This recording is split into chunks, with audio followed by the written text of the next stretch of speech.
ভাই, আমার এভিডেন্সেস লাগবে না তো, আপনি ইনফরমেশনস গুলো দেন। এই আপনারা হোমওয়ার্কস করেছেন? এই যে 3টা ওয়ার্ড বললাম, 3টাই ভুল বলেছি। কেন বলুন তো? কারণ ইংরেজিতে এমন অনেক ওয়ার্ড আছে যেগুলোর কোনো প্লুরাল ফর্ম হয় না। তো আজকে আমরা কয়েকটা শিখে নিই। প্রথমে আমি যেটা বললাম, এভিডেন্সেস। হুম, এভিডেন্স। ইনফরমেশনস একদম ভুল। আমরা প্রচুর ব্যবহার করি informations, I need informations, you need informations. No, information. তারপরে যেটা বললাম, হোমওয়ার্কস। না, হোমওয়ার্ক। ধরেন আপনি টিচার, স্টুডেন্টদেরকে বললেন হোমওয়ার্কস কই, ভুল, হোমওয়ার্ক।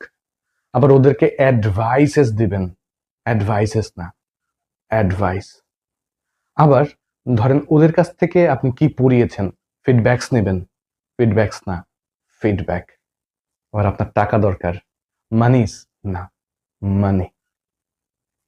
আবার আপনার বাসা ভর্তি ফার্নিচার্স, ফার্নিচার। আমাদের মা চাচিরা কিন্তু বলে ফার্নিচার, বাসায় অনেক ফার্নিচার, আর করতে চাই না, না, ফার্নিচার। তো এই ওয়ার্ডগুলো প্লুরাল হবে না। তো আজকে আমরা শিখে নিলাম, আরো শিখবো, এবং শিখতে হলে হ্যালো লার্নার্সের সাথে থাকতে হবে।